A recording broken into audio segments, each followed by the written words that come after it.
Hey guys, நான் தான் உங்கள் சந்தோஷ். எல்லோரும் எப்படி இருக்கீங்க? நம்ம ஜொமேட்டோக்கும் போர் அடிச்சுன்னு சொல்லிட்டு பீச்சுக்கு கிளம்பிட்டேன். போகிற வழியில் பார்த்தீங்கன்னா இந்த ராயபுரத்தில் இருக்க குறிஞ்சின் ஜென்ரல் ஸ்டோர்ஸில் இந்த மேங்கோ ஜூஸு ஐஸ்கிரீம்லாம் நிறைய பேர் ரிவ்யூ பண்ணியிருக்காங்க.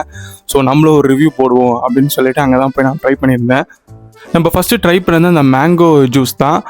ப்ரைஸ் பார்த்தீங்கன்னா 70 rupees வந்துச்சு. என்னோடய ரேட்டிங் பார்த்தீங்கன்னா 5க்கு 3 தான் தருவேன். ஏன்னா எனக்கு அந்தளவுக்கு சாட்டிஸ்ஃபைட் ஆகலை. ஆனால் ஓகே தான், அவ்வளோலாம் இல்லை, அவ்வளோவா இருக்கு.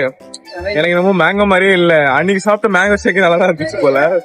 இதுக்கு ஒரு ஹைப்லாம் கொடுத்தாங்க. 60 ரூபாவா? 70. Okay, not bad. ஆனா எனக்கு அன்னைக்கு இருந்த மில்க் ஷேக் தான் நல்லா இருந்துச்சு. ஐஸ் ட்ரை பண்ணிட்டேன். நம்ம நெக்ஸ்ட் ட்ரை பண்ணது பார்த்தீங்கன்னா அந்த ஐஸ்கிரீம் தான். ப்ரைஸ் பார்த்தீங்கன்னா 60 rupees வந்து. என்னோட ரேட்டிங் பார்த்தீங்கன்னா 5க்கு 3 தான் தருவேன். எனக்கு ஐஸ்கிரீமே அந்தளவுக்கு சாட்டிஸ்ஃபைடில், நார்மல் ஐஸ்கிரீம் சாப்பிட்ற மாதிரி தான் இருந்துச்சு. எல்லாரும் ஹைப் கொடுத்தாங்க இந்த மாதிரி அந்த மாதிரின்றது. எனக்கு தெரிஞ்சு ஓகே, ஒரு வாட்டி ட்ரை பண்ணலாம் அப்படின்றது தான் என்னோட ஒப்பீனியன். டிஸ்க்ளைமர் கொடுத்துறேன், யார் பிஸ்னஸையும் இது டவுன் பண்ணி சொல்கிறதுனால இல்லை.